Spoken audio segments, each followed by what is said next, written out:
Well, hello and welcome to the very first edition of Kalkine Sports on Kalkine TV. I'm your host, James Preston, and in this show, we take a look at all the major sporting news in Australia and abroad. We feature exclusive interviews with athletes and decision makers and delve into the business side of sports. Today's show is jam-packed. It's Origin season and for more than just one code. Dean Russel, the General Manager of New South Wales Touch Football, will touch on the state's Origin Series victory last week. Rugby League's second State of Origin will be played this Sunday, and current NRL player Brad Deitz joins me to preview the clash. So too, for the Women's State of Origin happening later tonight, Tarsha Gale will join me to preview that one, and we'll also take a look at the A-League Grand Final with Adam Santarossa. Let's first start though with the major sporting news. Beginning with cricket, New Zealanders are rejoicing after the Black Caps enjoyed their greatest victory in cricket history, as they beat India by 8 wickets in the inaugural World Test Championship final at Southampton on Thursday. 2 years after their agonising super over loss to England in the 50-over World Cup final at Lords, the New Zealand Test side has claimed their first major title.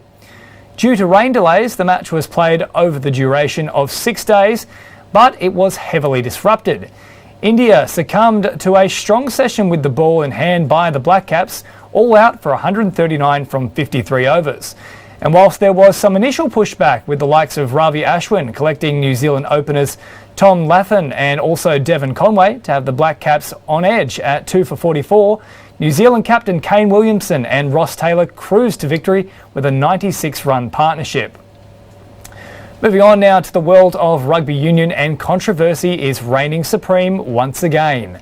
Rugby Australia chairman Hamish McLennan has, according to a stuff.co.New Zealand report, gone cold on the concept of a trans-tasman style series for Super Rugby in 2022 over concerns about a competition imbalance. The 2021 edition was the first of its kind, developed as a direct response to the COVID-19 pandemic that saw teams from the New Zealand Super Rugby Aotearoa and teams from the Super Rugby Australia competitions compete in a tournament after their respective competitions had already concluded. This tournament, however, was extremely lopsided, with the New Zealand sides claiming 23 of the 25 round matches, which then resulted in an all-New Zealand final.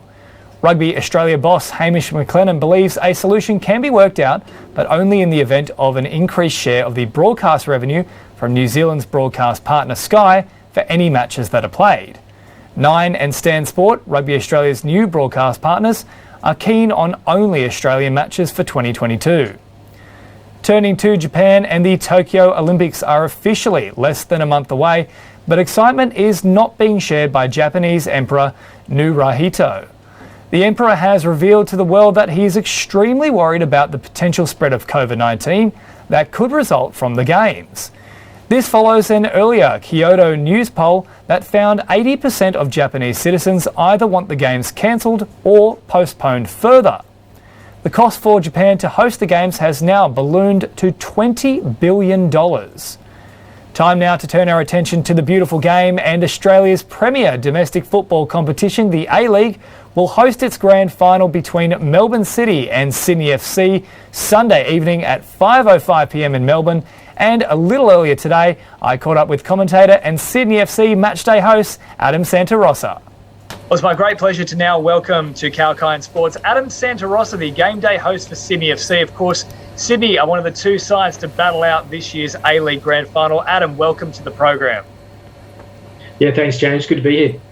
Mate, great to have your company. Let's start off, obviously, with the Grand Final itself. It's been a long way to get here. We've had the pandemic interrupting the season at certain points. It's been closed behind, or played behind closed doors at other points. Such a journey. What are we looking out for come Saturday, though? Yeah, well, we've got a blockbuster grand final coming up. I think, these two teams are 1 and 2 on the table and a rematch from last year's grand final. So the narrative is exactly what the A-League probably wanted, and I think football fans are salivating. Is this still live? It's been diluted a little bit with some players leaving on Socceroo duty, but there is a big rivalry between these two, and I think they both deserve it to be in the grand final. So looking forward to a big game. Yeah, it should be a fantastic matchup. Now, what are some of the key players that you're casting your eye over? Who do you think is going to be the ones who pull the strings and win the match for either side? Yeah, look, I think this will be one in the final third. I think if you look back at the last two grand finals, particularly, grand finals are always very cagey. There's not a lot of chances. Pressure's very high. And I think Sydney are probably more favoured in that area with Bobo and Adam Lafondra. They've really added another element to Sydney FC in that final third. And conversely, Melbourne City, Jamie McLaren, their star, he's away on Socceroos duty, so he won't be in the grand final. So I just feel that final third, there's a reliance on some younger players in that semi-final for Melbourne City. Marco Tilio and Stefan Kolikovsky both scored. But problem with these young players, grand final, big stage, a lot of pressure and expectation, particularly on Melbourne City. How will those young players cope with that? Whereas Sydney FC, their third straight grand final, Bobo and Adam Lafondra, some of the more experienced players in the A-League, I just think Sydney have that edge in the final third, and I think that'll be the difference. So how much do you think, obviously, with the match shifting its location, it's now going to be played in Melbourne, does that sort of put things back into the balance of favour for Melbourne, or you still think it might be a bridge too far? No, I think it's a good decision, and I think it's Melbourne City won the Premier's Plate, so they finished top of the table, so they earned the right to host the grand final.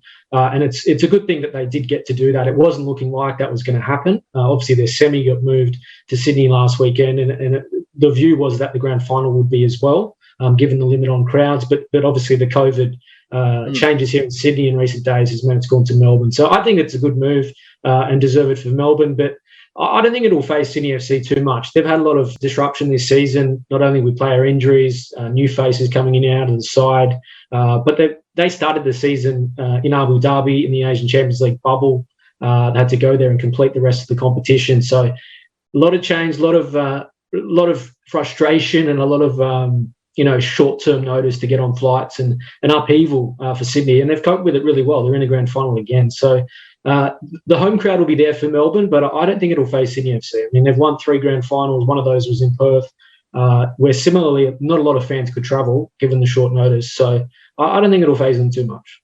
Okay, it's I'm not sure if it's 100% the blue glasses coming on for Sydney for Sydney itself, but you're definitely in the camp of the Sky Blue boys. So I think we're pretty wrapped up that you're thinking Sydney FC are going to get the win here. Just before I let you go, though, Adam, moving forward, obviously this has been a difficult season to contend with the backdrop of the pandemic. Crowd numbers down more generally, though, when you compare it to other sports. How does the future look for the game itself in Australia? Yeah, I think it looks bright. I mean, we've seen in recent weeks the new deal with Network 10 and Paramount Plus, and I think that's a real positive for the game and real solid investment into the game, which, I think the game needs that refresh and someone to really increase the marketing and the visibility of the game, which they'll get with some free-to-air exposure on Network 10. I mean, I think Foxtel and Fox Sports have done a great job, but I think it's needed that rebrand and that refresh, which it will get.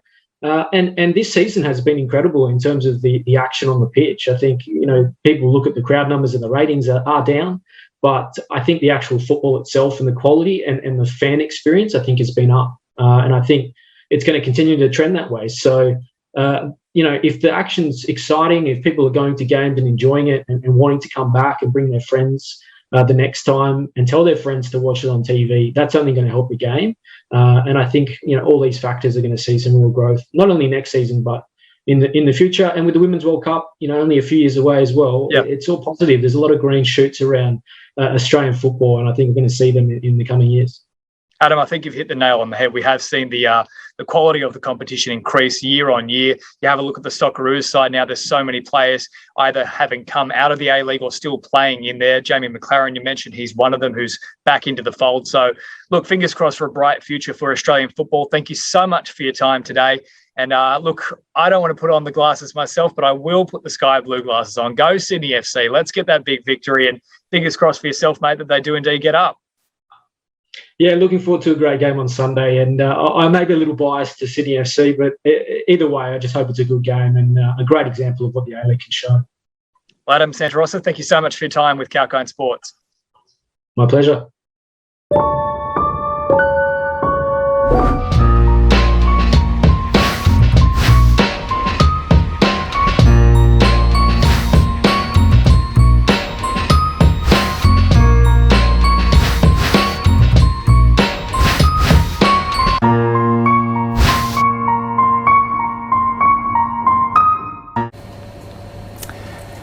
Well, welcome back to Kalkine Sports on Kalkine TV. Hope you enjoyed that little chat there with Adam Santarossa. Of course, the A-League with a big match for this weekend, the grand final between Melbourne City and also Sydney FC. Another code who is preparing for one of their biggest nights is the NRL and more broadly Rugby League. After New South Wales took Game 1 in a 50-6 thrashing for State of Origin 1, Queensland will be looking to bounce back and earlier today I caught up with current NRL player Brad Deitz to look at the match and talk about Rugby League more broadly.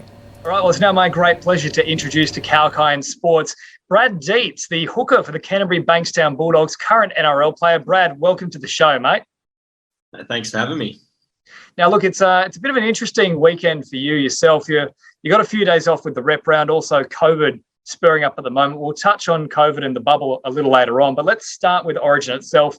Game 2, we're well poised. New South Wales are thrashing in the first match, 50-6 over Queensland. How can the Maroons come back from this, and how do you see the match playing out? Yeah, it's going to be an interesting one. Obviously, the Blues dominated Game 1, and from a New South Wales Blues supporter, obviously I really enjoyed watching that. But I think a few little changes that Queensland have made for Game 2. Big inclusion of Reece Walsh will be interesting to see how he performs on the big stage. And I think Queenslanders have a point to prove in this one, so it might not be as easy running this time around. Well, we know it's always hard going up into the north of the country there. It's a very tough thing to come away with a victory whenever you're in the Sunshine State. Let's just touch on Reece Walsh there. I think he's the fourth youngest debutant in State of Origin arena. I mean, just under 19 years of age. It's a big step up. Do you think he can handle it? Yeah, I don't know. It's a great question. I haven't really watched too much of the Warriors, but everything I've seen from the Warriors is pretty much Reece Walsh highlights, just him dominating all their attack. But yeah, obviously we all know Origin's a different beast.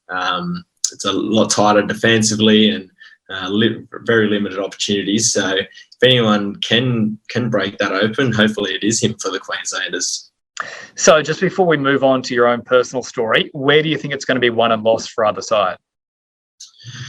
Oh, I don't know. It's going to be interesting. I think if it's a dry track like it was in the first game, I think the outside backs will really come into play. Obviously, the likes of Turbo for New South Wales just roaming around, and his speed and strength and just popping up in the right place at the right time. I think those kind of real strike players on the edges will be key for both teams. Yeah, brilliant. Now, look, of course, that match is on Sunday night, 7:50 p.m. sharp. You don't want to miss it.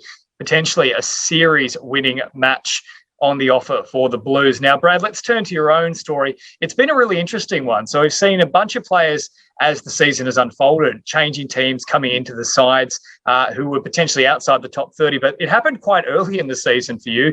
Dogs having a hooking crisis, Yoni Katoa out, Jerry Marshall-King also missing. All of a sudden, there's the big knock on the door. What was that first moment like being told by Trent Barrett, mate, you're in? Yeah, it was a real surreal feeling. Obviously, like you said, I didn't expect anything like that coming into the year. I was a school teacher about 6 weeks before, or not even 6 weeks, probably a month before the season started, and we got that opportunity to train towards the end of the pre-season, and then, yeah, like you said, a little door opened up with a few injuries in the hooking role, so I was just able to make the most of that. So I was really, really surprised when Baz told me, and it's obviously been a long time for me waiting to make that crack. And yeah, I was just stoked when he told me. 100%. I actually remember years ago, back in 2016, I was calling a game. Damien Cook was playing fullback for the North Sydney Bears. You were the starting hooker there, and now Damien is the international and State of Origin hooker. So it's crazy how things come full circle, mate. Oh, definitely. I think that's just reminded me of that game. That's such a long time ago. But yeah, like I said, I got to have a bit of time at Souths while Cookie was obviously coming through there and starting off at Souths, and Robbie Farrell was there. So I learned a little bit off those guys, and hopefully, I guess it's contributed to where I am now. Well, mate, just before I let you go, let's talk more broadly as well about where the NRL currently finds itself. The Roosters have already announced round 16. They're shifting their game away from Sydney, taking it up to the Hunter due to the COVID cluster. What does it look like now? Are you guys back in the bubble? Yeah, so we're in the bubble again now, and it's the tightest restrictions that are in place. So really, all of us can only go to and from training and to and from games. We're not really allowed to go anywhere. If we really need to go to the shops to get some essential groceries and stuff like that, then we can. But other than that, it's pretty much to and from training, and then sitting at home, which is not ideal. It's nice weather has come out now, and but I know a few of the boys will be happy to be sitting at home playing PlayStation. So if they do want to have a little match against you or anyone watching, what's the handle, mate? How do we get you on the PlayStation network? Oh, mate, I'm not any good. I just play by myself usually because I'm too embarrassed to play with those guys. Okay, we'll let you do your talking out on the field then. Brad, thank you so much for joining us, mate. Now, awesome little story for yourself coming through the season. Great to see you pick up a few games. Just before I let you go, who wins Origin 2? Oh, it's hard to go past New South Wales. I think what they showed in game 1, they're an outstanding team, and they're going to be hard to beat come Sunday. All right, there's the official word from Brad Deitz, the NRL Canterbury-Bankstown Bulldogs hooker. Brad, thank you so much for your time, mate. No worries. Thanks for having me.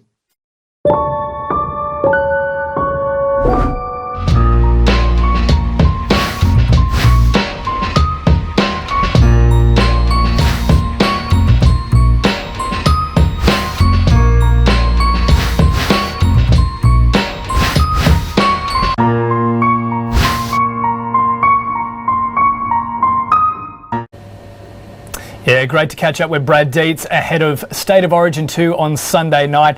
And if you are just joining us, this is Kalkine TV and Kalkine Sports. Make sure that if you are keen on that Origin, you don't miss a moment of it. It will be on Channel 9 Sunday night, 10 to 8, live from Suncorp Stadium.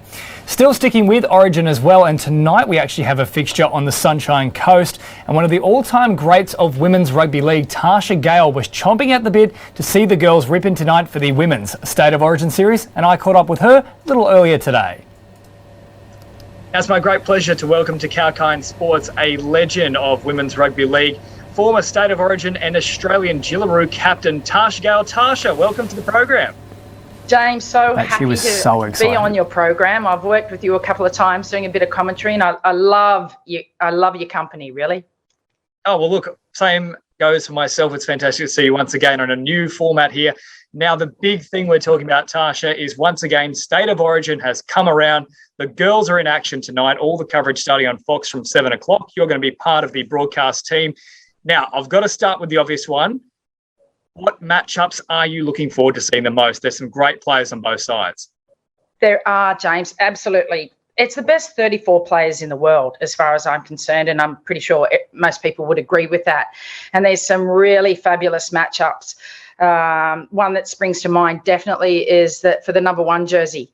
There's a World Cup looming at the end of this year, and so the battle for the number 1 jersey is going to be huge between Tamika Upton for the Rotten Queenslanders and Bo Vede-Welsh for the Blues. Now, if you can recall back to last year, Tamika Upton burst onto the scene. She scored 2 great tries, one of which she stepped around Bo Vede-Welsh. But let's not forget, in the second half, Bo got her back and ran around her to cross over the line. So that battle of the number 1 jersey, I'm really looking forward to see.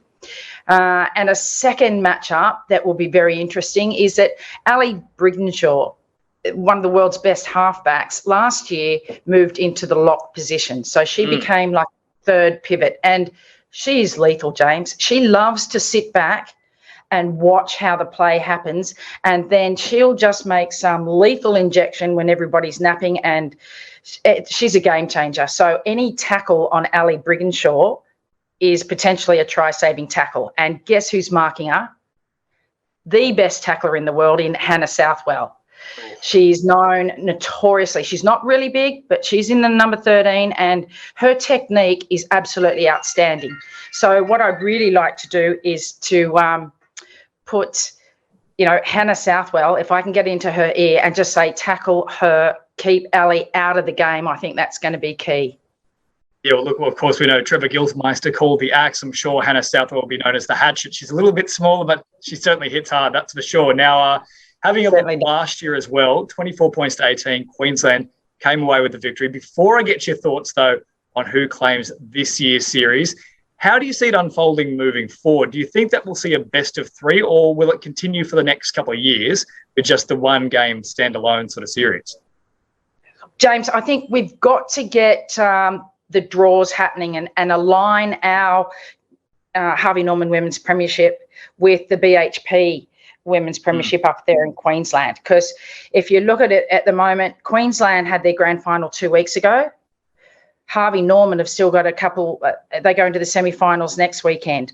So it's a lot of people don't realise. They just see the games of the NRLW and the State of Origin. They don't know how hard the girls' bodies are being worked in the lead up to the big stage events. So personally, I really want it to move to a 3-game series. I can't see that happening as soon as next year. But look, even COVID didn't stop us, and we've brought in 3 new teams into the NRLW. So the wheels are in motion, and let's hope not in the too distant future we'll get a 3-game series. Yeah, well, you're right. It is absolutely building nicely. 6 teams now in the NRLW series. And also you talk about how hard the bodies are working. Well, in that Harvey Norman Women's Premiership, 15 regular season rounds. It's not a short competition, plus the finals to come up. Just before we get to who you think is going to win this game itself, though, another thing which is a really positive piece of momentum forward for the women's game, all the officials for tonight are all female referees. Yep, they sure are. Like, we've had Belinda out in the centre for our games before, and the game is in. She controls it just so very, very well. But to have both touchies as women as well is just to have all women officiating the whole game is absolutely fabulous and great for our game. Yep, takes it to the next level. Now, just before I let you go, I've got to ask you, I know there might be some, I'm not even going to call them rose-tinted glasses, they're blue-tinted glasses, that's for sure. Who do you think comes away with the victory tonight? New South Wales, not a doubt in my mind. I bleed blue, James, and I just think that we're aware of these danger players that the Queenslanders have.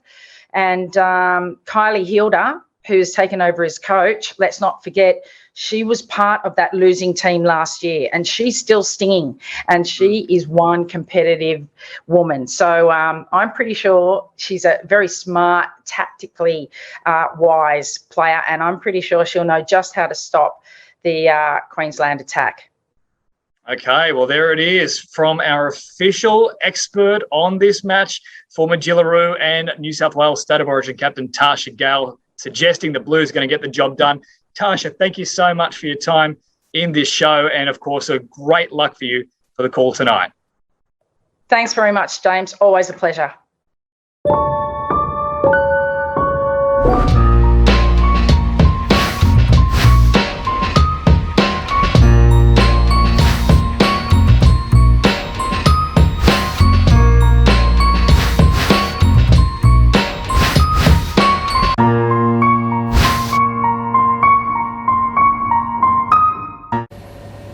Welcome back to Kalkine Sports. James Preston with you. Great to have your company on a Friday evening.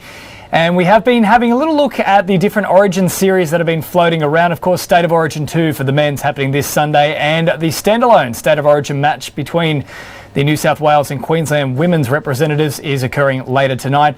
But we wouldn't have quite approached every piece of Origin news without casting our eye over Australian touch football. Last weekend, the touch football State of Origin was held at Coffs Harbour International Stadium, involving almost 500 players across 34 teams and 17 divisions, with the tournament resulting in another victory for New South Wales, who've retained the shield for the 8th consecutive year. And a short while ago, I caught up with New South Wales touch football General Manager Dean Russel. Well, it's a very warm welcome to the program to the General Manager of the New South Wales Touch Football Association, Dean Russel. A very good afternoon to you, mate. Good afternoon, James. How are you? Very good, my friend. Now, I'm sure you're still buzzing from last week, a massive result for New South Wales. The shield stays in the state. Talk us through the emotion of the whole weekend. Yeah, look, we're very proud of the fact that we retained the shield again. It's been now 8 series in a row we have retained it. It gets harder and harder each time. Obviously, Queensland really want to wrest it out of our hands. And it was probably a pretty stressful and emotional weekend, given that they came very close. about midday on the Saturday, when we were halfway through the session, we were looking a bit dicey, and but then our teams pulled together, and we had a fantastic result actually in our men's 50s, which kind of changed the mood in the camp and changed the momentum. Now, from an operations point of view, this is pretty much the biggest event on the calendar for you guys and also Queensland Touch. What did it take to put it together? Yeah, look, it's logistically, it's a massive undertaking because we're dealing with two organisations jointly running the event. All our other events we run in New South Wales Touch, while participation-wise they might be bigger, it's just us running it. So we have carte blanche control, if you like, over the running of the event. But when you're dealing with two organisations who both have the same goal to make sure that we produce the very best event, but sometimes we have different views on what the best way to produce that event is. Having said that, this time around, the cooperation with Queensland Touch Football was excellent, and we both believe we got a fantastic product out there on the market. Well, it's interesting as well because this was actually the 2020 series run in 2021. Usually you're doing it every second year. Now we've got another one coming up for 2022 as well. So does that make things even more difficult? Is it all systems go already for next year? Yeah, it is. From a New South Wales perspective, we're already in 2022 mode. Like you said, it's normally a biannual event, but given COVID last year, we needed to postpone the event. It was a little bit stressful on the Thursday last week with things happening in Sydney and us in Coffs Harbour, and how that might play out and how that might affect our participants who were coming from Sydney, but we were green lighted. We were allowed to go ahead with it, which was fantastic. But yeah, we've already started our planning processes for the 2022 model. We're just waiting on confirmation from Queensland and venues and the actual date. Now, also, just before I let you go, a couple of things to touch on. COVID, of course, rearing its head once again in New South Wales. Sydney facing a series of lockdowns and restrictions across movement and things like that. You've also got the State Cup tournament coming up later this year. There's the Vorden Cup to be played quite soon. How is that affecting your different competitions in various LGA areas and those broader competitions? Yeah, look, at the moment, what the government is saying in relation to the lockdown, which they're not using the word lockdown as such, but I know this morning that they have said that the 4 of those LGAs, they don't want people moving outside those LGAs. So that then will throw a little bit of a spanner in the works of those domestic competitions that are currently running. We went through something similar last year when, if you remember, the government put those regional zones in place, and they asked all sports to come up with what their regional zones were, and they didn't want people moving in and out of regional zones. So it's not like it's something we haven't seen before. We've taken the view that we have to be very fluid and we have to be very flexible in everything that we do in this new world we live in. And we demonstrated that with last year's State Cup, which last week we won the New South Wales Community Sports Event of the Year award for, which was really gratifying, that all the hard work and the changes that we had to make to be COVID compliant really paid dividends. So we learned a lot of lessons out of 2020.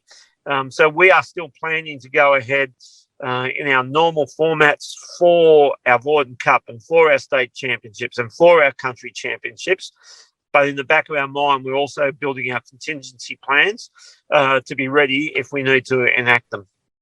Yeah, it sounds like you got everything in place, mate. And hopefully all systems go for the future. Once again, congratulations on retaining the Shield right here in New South Wales. And best of luck moving forward, Dean. Thanks, James. Appreciate it. It's Dean Russell, the General Manager of New South Wales Touch Football. And, of course, a big series victory for New South Wales. Got to love that.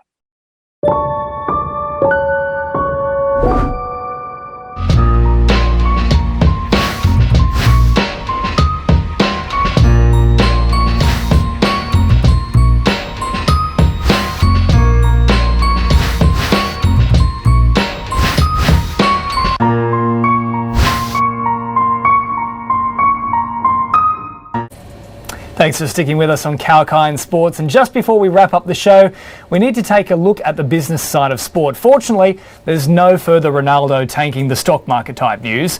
But Thai energy drink company Carabao has renewed its sponsorship of the English Football League Cup. The competition, which pits English Premier League sides against the Championship, League One and League Two teams. The deal will extend the naming rights of Carabao to the Cup until the end of the 2023-24 season.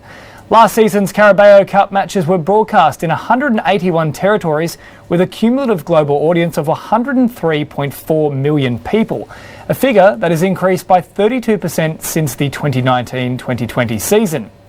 Carabao's stock rose slightly from the announcement, up from 132 points to 137.5 points at the time of broadcast.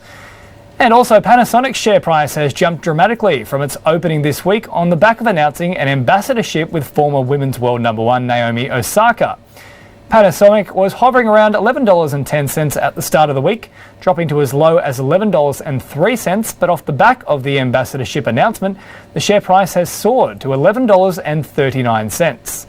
And lastly, Major League Baseball has announced a partnership with Odyssey, which makes the prominent multi-platform audio company the league's official digital audio and podcast partner.